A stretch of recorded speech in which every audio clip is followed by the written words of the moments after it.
Right, so Pablo Neruda and had an intimate connection with France. Firstly, he was brought up reading French symbolist poetry. He loved the poetry of Baudelaire, Verlaine, Rimbaud. In fact, when he was ambassador, Chilean ambassador in Paris in the early 1970s, he had a meeting with President Georges Pompidou. It was supposed to be a meeting to discuss Chile's foreign debt. They spent 2 hours talking about Baudelaire, nothing else.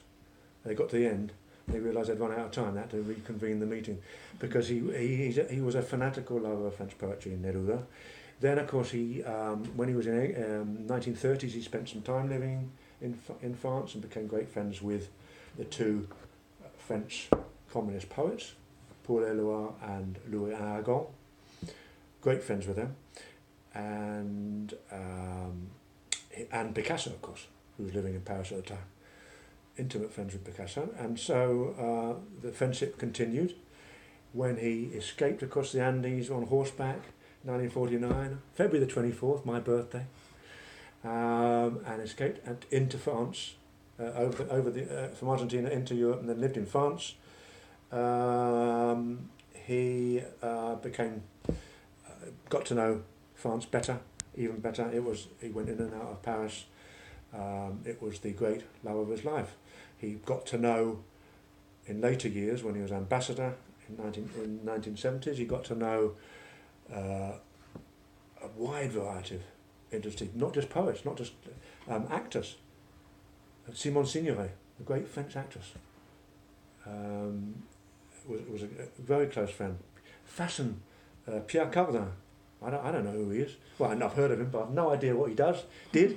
But Neruda was an intimate friend of his.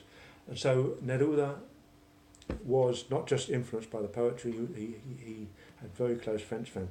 And so I think it would be a wonderful idea to do a reading, or a talk and a reading on Pablo Neruda's relationship with France at the wonderful, beautiful Shakespeare & Co. bookshop on the banks of the River Seine in Paris. I think it will pack them in. It's not just Neruda, one of the great poets of the 20th century, it's his connection with France. He wrote beautiful poems about Paris, about France, about his love for France. We could read some of them in the original Spanish and in French translation. And then some of the prose he wrote about France, which is magnificent as well. Some of the bits, in comic episodes he lived there, which are told in his memoirs, Confieso que he vivido, which are translated into French. In fact, I came to Neruda, it just occurs to me, thinking out loud, for the first time I came to Neruda when I was living in Paris, studying at the Sorbonne for a year, and I came to him when I read the memoirs in French. J'avoue que j'ai vécu, in French.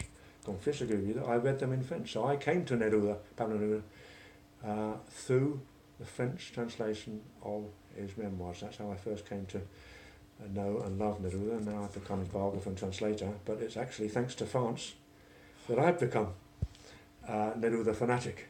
So the whole thing would be a wonderful joined up sort of event, I think, magical, with music, with books with a book-lined bookshop, poetry, bit of music maybe. I'm sure we can have some music there. I think it would be a magical event. We should do it. Let's do it.